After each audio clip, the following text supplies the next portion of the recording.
अस्सलाम वालेकुम स्टूडेंट्स।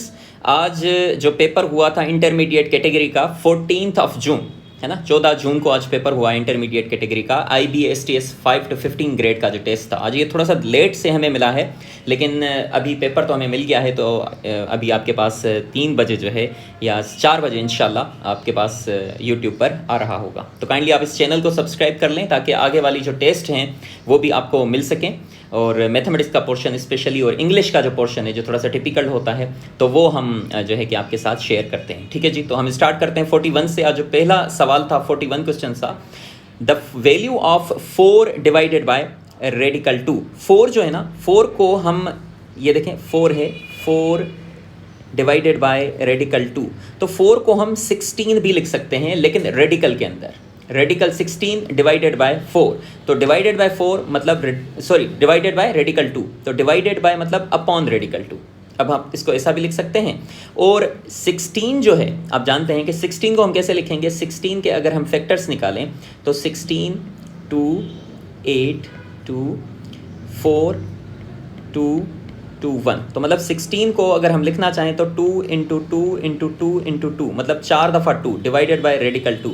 तो ये रेडिकल 2 और इसमें से एक रेडिकल 2 हट गया, बाकी ऊपर कितने बचे रेडिकल में? 3 रेडिकल बचे, 2 बचे।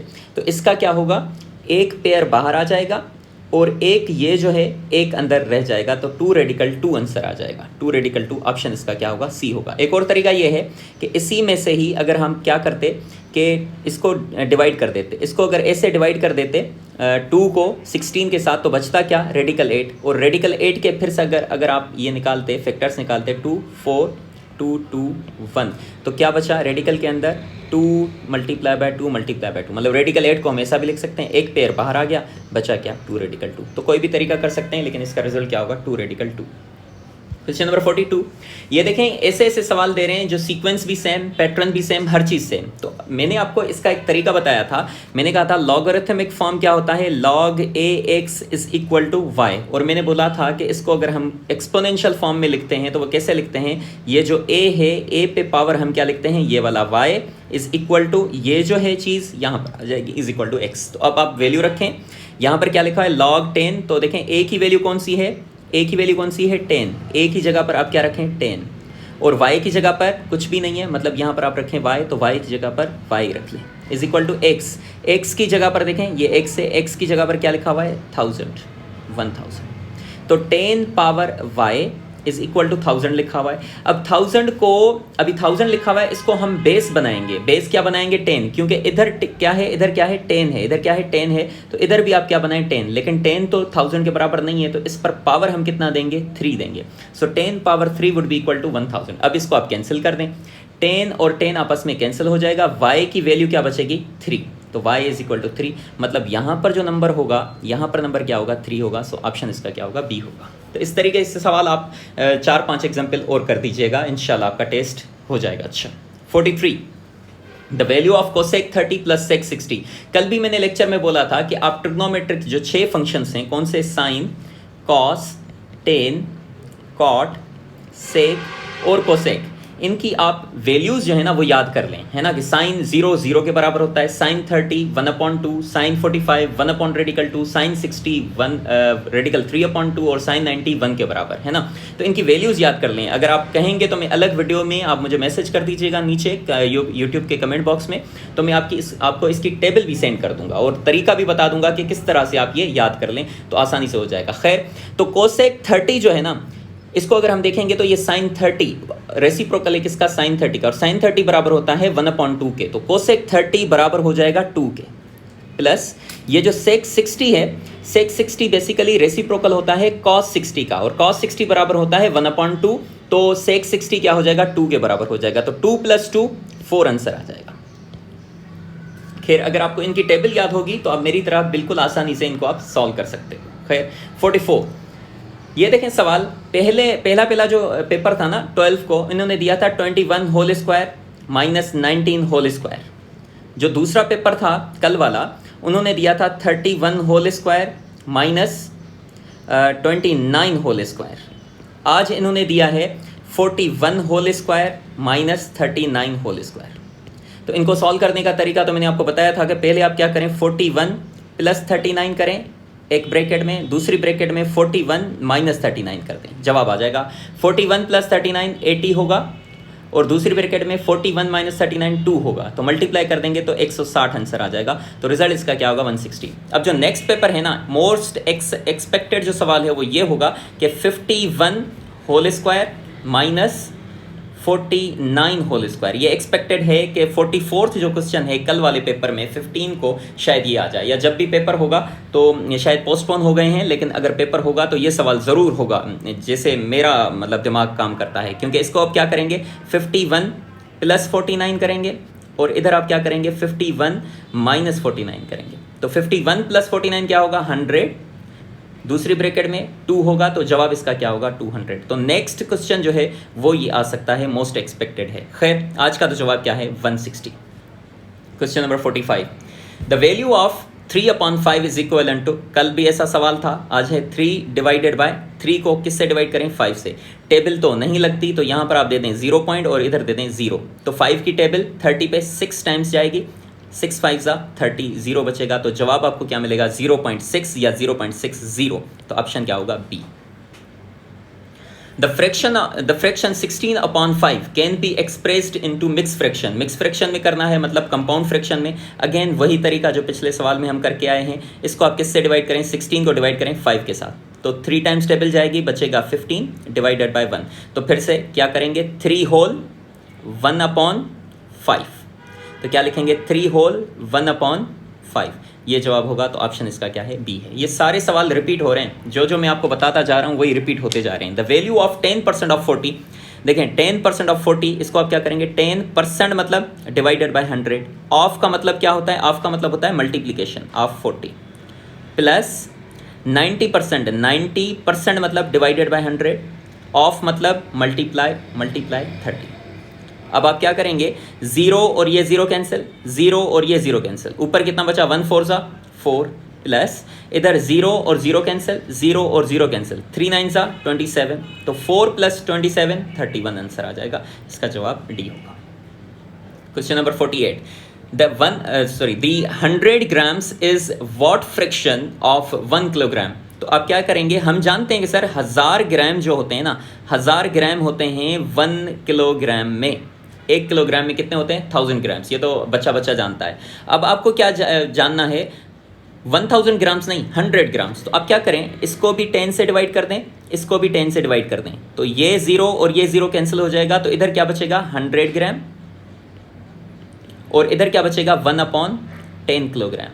तो जवाब आपका क्या है 100 ग्राम में किलोग्राम्स कितने होते हैं 1/10, तो ऑप्शन इसका क्या हो जाएगा बी।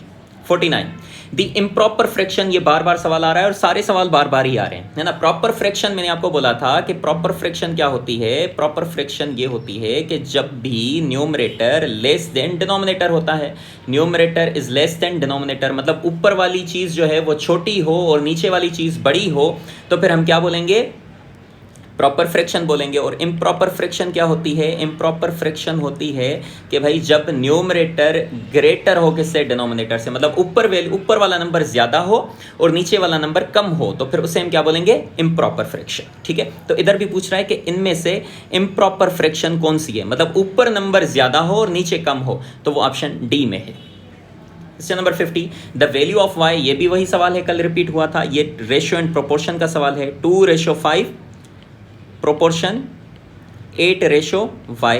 मैंने बोला था कि ये जो बाहर वाले नंबर्स हैं इनको हम एक्सट्रीम्स कहते हैं, क्या कहते हैं एक्सट्रीम्स, और ये जो अंदर वाले नंबर हैं इनको हम मीन्स बोलते हैं, और एक्सट्रीम्स वाले नंबर आपस में मल्टीप्लाई होते हैं, मतलब ये जो बाहर वाले नंबर से आपस में मल्टीप्लाई होंगे तो 2 × y बराबर होगा किसके, ये अंदर वाले नंबर्स अगर आपस में मल्टीप्लाई होंगे तो 5 × 8, तो 2y = 40 होगा, और 2 की टेबल 40 पे 20 टाइम्स लग जाएगी, तो y की वैल्यू क्या होगी 20 होगी। इसका ऑप्शन क्या होगा A. 51, after spending 1/5 of income rupees, Pakistani rupees कितने बच रहे हैं 1,12,000, 1,12,000 are left. The total income is, मतलब ये है कि कोई भी मतलब एक बंदे की इनकम टोटल कितनी है वो हमें फाइंड करनी है, जबकि उसने अपनी इनकम को 5 हिस्सों में डिवाइड किया है। कितने हिस्सों में? 5 हिस्सों में। उसमें से एक हिस्सा इसने खर्च कर लिया है। जब खर्च कर लिया है तो जो रिमेनिंग अमाउंट उसके पास सेविंग है भी वो कितनी है? 1,12,000। तो अब देखिए, सोचिए ज़रा कि किसी को भी अगर आप 5 हिस्सों में डिवाइड करते हैं और उसमें से एक हिस्सा आप सब्ट्रैक्ट कर देते हैं, मतलब खर्च कर लेते हैं, तो बाकी कितने हिस्से बचेंगे? तो आप यहाँ पर लिखेंगे 1/5 पार्ट जो है वो क्या है? स्पेंड है। वो क्या हो चुका है? स्पेंड, मतलब खर्च हो चुका है। ठीक है, तो बचा कितना? 4 पार्ट्स अभी बचे हैं। 4/5 रिमेनिंग, वो कितना है? रिमेनिंग है ना। और वो रिमेनिंग कितनी है? रिमेनिंग कितनी है? लेफ्ट कितना बचा है? 1,12,000। ठीक है, तो हम क्या लिखेंगे? 4/5 of x, 4/5 of x is equal to, मतलब कोई भी अमाउंट है जिसको हम नाम देते हैं एक्स, उसका 4/5 जो है वो कितना बचा है? 1,12,000। ठीक है, तो आपको एक्स फाइंड करना है, तो ये 5 जो है इधर डिवाइड कर रहा है, उधर जाएगा तो मल्टीप्लाई करेगा, तो 1,12,000 मल्टीप्लाई बाय 5, और ये जो 4 है इधर मल्टीप्लाई कर रहा है, ऊपर है, तो इधर जाकर डिवाइड करेगा, डिवाइडेड बाय हम 4 लिखेंगे। अब यहाँ पर आप टेबल लगा सकते हैं, आपकी जितनी कैलकुलेशन ज़्यादा है उस हिसाब से लगाएंगे। देखें, 4 की टेबल अगर आप पढ़ें तो 4 की टेबल 1 टाइम, और 4 की टेबल इधर पढ़ेंगे तो 2 टाइम्स, 3 बचेगा, इधर जाएगा 32 होगा, 8 टाइम्स, और ये 3 0 आ जाएंगे, मल्टीप्लाई बाय, अब बचा कितना? x इज इक्वल टू, ऊपर बचा 28,000 मल्टीप्लाई बाय 5, तो 28,000 को 5 से मल्टीप्लाई करोगे तो ये हो जाएगा 1,40,000 रुपीज़। तो उसकी जो अमाउंट है वो कितनी है? 1,40,000 उसकी इनकम है, उसमें से उसने जो है कि 1/5 खर्च कर लिया है, तो उसके पास बचे हैं 1,12,000, मतलब उसने 28,000 जो हैं वो खर्च कर लिए हैं, बाकी उसके पास 1,12,000 रुपये बचते हैं। खैर, तो जवाब इसका क्या होगा? डी होगा। टोटल इनकम उसकी 1,40,000 है। 52, 3 sacks are full of grains, weight 315 gram, मतलब 3 सेक्स बोलते हैं हम बैग्स को, है ना, थैला। जो थैला है, 3 थैले हैं, और उनमें जो अनाज है, अनाज कितना है? 315 ग्राम, है ना, किलोग्राम, लेकिन अनाज नहीं है, मतलब तीनों बैगों को अगर हम उनका वेट करते हैं तो कितना होता है? 315 kilogram. If each empty sack weight 5 kg, मतलब अगर खाली जो बैग है, एक एक बैग कितने किलो का है? 5 किलोग्राम का है, 5 किलो का है, तो फिर the weight of grains in all sex, मतलब जो अनाज है तीनों बैग्स में कितना होगा? हमें सिर्फ अनाज का वेट चाहिए। इन्होंने वेट कितना दिया है? इन्होंने बैग्स प्लस, मतलब थैलों का और अनाज का वेट टोटल तीनों में इन्होंने कितना दिया है? 315, और एक एक जो बैग है उसका वेट इन्होंने कितना दिया है? 5 किलोग्राम। तो हम क्या बोलेंगे? एक बैग का जो खाली बैग है उसका एक थैला है उसका 5 किलोग्राम है, 2 का कितना होगा? 10, 3 का कितना होगा? 15। मतलब जो बैग्स खाली थैले हैं उनका वेट कितना है? एक का 1 बैग या 1 एम्प्टी बैग कितने का है? 5 किलोग्राम का। तो सोचो 3 बैग्स कितने के होंगे? 3 बैग्स खाली 15 किलोग्राम के। ठीक है, और टोटल वेट ये कितना बना रहे हैं? 315। तो 315 में से 15 माइनस कर देंगे तो 300 किलोग्राम आपका ऑप्शन हो जाएगा। 300 किलोग्राम इसमें अनाज है तीनों बैग्स में। Question number 53। कल ये सवाल अगर आप मेरा प्रीवियस वीडियो देखेंगे तो उसमें मैंने ये सवाल बोला था कि ये सवाल आ सकता है, और आज ये सवाल आया है। मैंने कहा था the difference between largest odd 3 digit number and the smallest odd 3 digit number is. तो मैंने कल इन्होंने सवाल दिया था ऑड की जगह पर, कल इन्होंने इवन लिखा था। क्या लिखा था? इवन लिखा था। तो देखें 1 डिजिट, फिर से मैं रिपीट कर रहा हूँ इस सवाल को कि 1 सिंगल डिजिट नंबर कहाँ से शुरू होता है? 0 से शुरू होता है, कहाँ तक? 9 तक। और जो 2 डिजिट नंबर है वो शुरू होता है 10 से लेकर 99 तक। ये 1 डिजिट है, ये 2 डिजिट है, और 3 डिजिट कहाँ से शुरू होगा? 100 से लेकर कहाँ तक? 99 तक। ये है 3 डिजिट नंबर। पहली टेस्ट में इन्होंने दिया था the difference between largest 3 digit number, ये नंबर है, एंड स्मॉलेस्ट 3 डिजिट नंबर। तो 999 में से हमने 100 माइनस कर दिया था तो हमें मिला था 899। कल इन्होंने दिया था इवन, यहाँ पर ऑड की जगह पर इन्होंने क्या लिखा था? इवन लिखा था। तो हमने क्या किया था? इवन 3 डिजिट नंबर था 998 माइनस, और इवन नंबर क्या था? 100, तो इसमें से माइनस किया था, जवाब मिला था 898। ये तो कल का सवाल था। आज है ऑड। ऑड जो है ना, ऑड कौन सा है? Odd 3 digit largest number, largest odd 3 digit number कौन सा है? 999। कितना है? 999 माइनस, उसमें से माइनस क्या करना है? डिफरेंस है, डिफरेंस मतलब माइनस क्या करना है? Smallest odd 3 digit number. तो स्मॉलेस्ट 3 डिजिट नंबर कौन सा है? 101 है, लेकिन ये आपको मालूम है कि ये इवन नंबर है, तो ऑड कौन सा होगा? 101। 101 जो है वो स्मॉलेस्ट ऑड 3 डिजिट नंबर है। इसमें से ये माइनस करेंगे तो कल वाला ही जवाब आ जाएगा, और कल भी मैंने ये बोला था कि यही जवाब आएगा फॉर इवन फॉर ऑड। 898 आपका जवाब आ जाएगा। 898 मतलब 999 में से अगर माइनस करेंगे 101 तो जवाब आएगा 898। ऑप्शन इसका क्या होगा? बी होगा। 54 a mother's age is 4 times her daughter's age, है ना। मदर की एक्स, फॉर एग्जाम्पल डाटर जो है, डाटर की अगर हम एज मान लें कि कितनी है? एक्स है, तो मदर की एज उसकी कितनी है? 4 टाइम्स, है ना। 4 टाइम्स मतलब तो हम क्या लिखेंगे? मदर एज इज 4 टाइम्स, ठीक है। 2 ईयर्स अगो, जब भी अगो की बात, पहले की बात होगी तो हम क्या करेंगे? यहाँ पर लिखेंगे 2 years ago. 2 years ago, 2 years ago करेंगे तो हम क्या करेंगे? एक्स, जो डाटर की एज अभी कितनी है? एक्स है, तो 2 साल पहले क्या होगी उसकी एज? एक्स माइनस 2 होगी। क्या होगी? X minus 2। डाटर क्या होगी? X minus 2। और मदर क्या होगी? मदर की भी 2 साल कम होगी, तो 4x माइनस 2 हो जाएगी। अब ये बोल रहे हैं कि मदर की जो एज है ना 2 साल पहले, वो क्या है? 5 टाइम्स हर डॉटर्स एज। तो मतलब हम क्या लिखेंगे? मदर की एज कितनी है 2 साल पहले? 2 साल पहले है 4x माइनस 2। 4x माइनस 2 वो बराबर है किसके? डॉटर की एज के, x माइनस 2। लेकिन एग्जैक्टली नहीं, कितने? 5 टाइम्स। क्या? 5 टाइम्स हर डॉटर्स एज। तो हम यहाँ पर मल्टीप्लाई क्या करेंगे? 5 से मल्टीप्लाई करेंगे डॉटर की एज को। अब सवाल हो गया, बस समझो। 4x minus 2 is equal to, इसको 5 को इससे मल्टीप्लाई करो, ये हो गया 5x, इसको इससे मल्टीप्लाई करो, ये क्या हो गया? माइनस 10। तो देखें ये जो 4x है, यहाँ पर मैं लिख लेता हूँ 4x minus 2 is equal to 5x minus 10। अब देखें ये जो 4x है प्लस का है, किसका है? प्लस का। उस साइड जाएगा किसका होगा? माइनस का। मतलब 5x ऑलरेडी है, ये 4x उधर जाएगा तो माइनस का 4x। ऑलरेडी यहाँ पर क्या है? माइनस 2 है, माइनस 2 ऑलरेडी ये लिखा हुआ है, और ये माइनस का 10 जो है, माइनस का 10 इस साइड आएगा, माइनस का है तो इस साइड आएगा किसका होगा? प्लस का होगा। तो माइनस 2 प्लस 10 कितना होगा? प्लस का 8 होगा, और 5x माइनस 4x, x बचेगा, तो x इज इक्वल टू 8। मतलब x किसकी एज है? x एज है किसकी? डॉटर की। तो डॉटर की एज कितनी होगी? 8 साल। ये पूछ रहे हैं प्रेजेंट एज ऑफ डॉटर, तो कितनी होगी? 8 साल। The 2 numbers are in the ratio 6:5। मतलब लेट, हम क्या लिखेंगे? लेट 2 नंबर्स आर, ये रेशो में कितने? 6:5 में, तो नंबर्स हम क्या लिखेंगे? 6x and 5x। और फिर बोल रहे हैं दे डिफर बाय 6, मतलब इनका जो डिफरेंस है वो कितना है? इनका डिफरेंस कितना है? 6 है। 6x माइनस 5x बराबर किसके? 6 के, ठीक है। The required numbers are, numbers क्या होंगे? तो सोचो, इसको आप सॉल्व करें तो 6x minus 5x, x is equal to 6। मतलब x की वैल्यू कितनी है? 6 है। x इसको मल्टीप्लाई करें, इसको x की जगह पर रखें तो ये कितना मिलेगा? 6 मल्टीप्लाई बाय 6 तो मिलेगा 36, और इसको x रखें इधर तो 5 मल्टीप्लाई बाय ये 6 रखें तो ये कितना मिलेगा? 30। तो नंबर्स कौन से हैं? 36 और 30। 36 और 30, ऑप्शन इसका क्या होगा? डी होगा।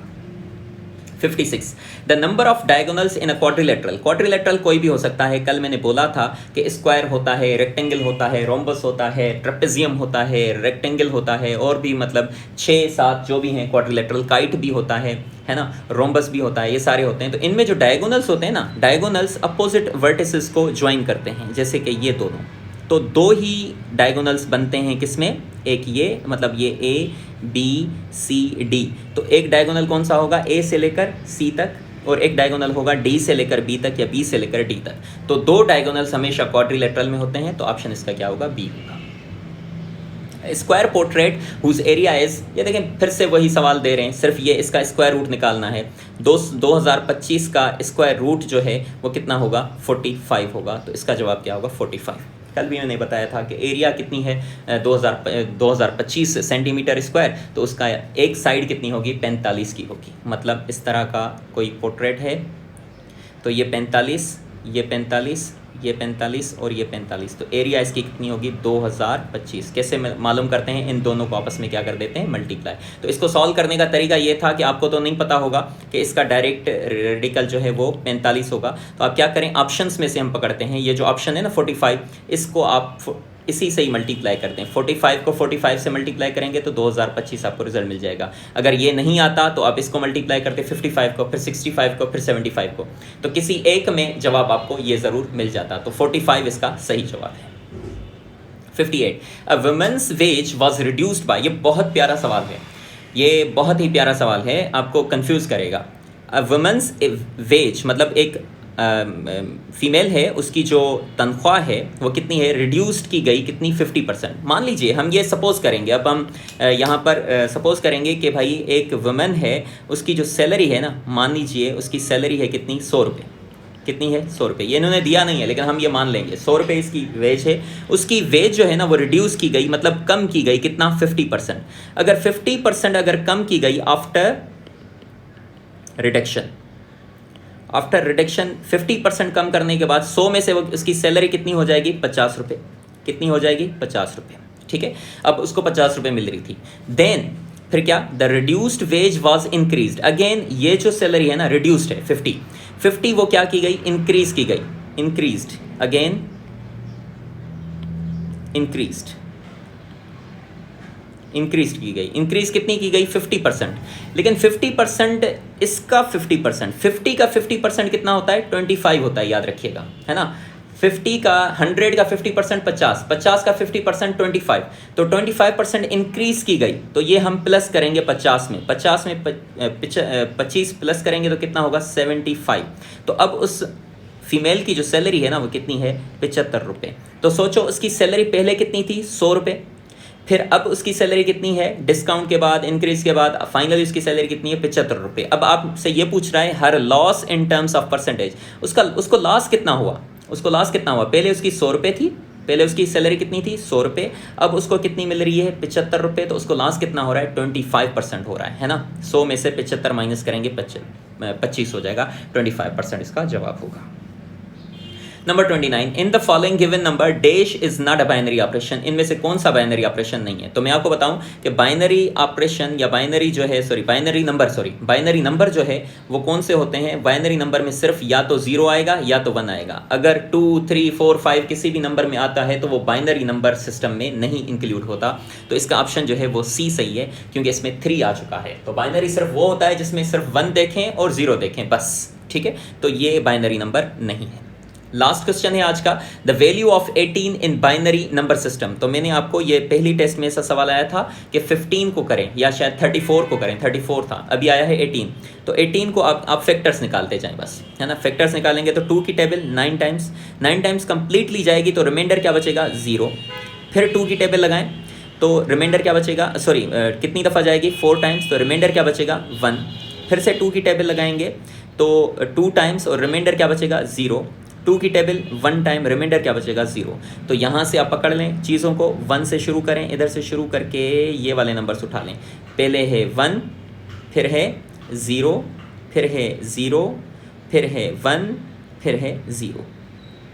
तो ये नंबर होगा बाइनरी सिस्टम में। 18 को अगर हम बाइनरी नंबर सिस्टम में लिखेंगे तो ये लिखेंगे 10010, इस तरह से लिखेंगे। तो जवाब इसका क्या होगा, ए इसका सही जवाब है। आई होप कि आपको ये जो है सवाल समझ में आ चुके होंगे। आप इस चैनल को प्रोफेसर इख्तियार महर को ज़्यादा से ज़्यादा सब्सक्राइब भी करें और इसको शेयर भी करें, लाइक भी करें और दोस्तों को भी सेंड करें, ताकि वो भी इन टेस्टों से जो है IBA की जो टेस्ट हैं उनसे वो फ़ायदा उठा सकें। ठीक है जी। और अभी जो है with in half an hour इंशाल्लाह आपको इंग्लिश का जो पोर्शन है आज का 14 का, वो भी आपको इंशाल्लाह इंग्लिश पोर्शन भी आपको मिल जाएगा। तो आप इस चैनल को विज़िट करते रहें। Thank you very much. Allah हाफिज़।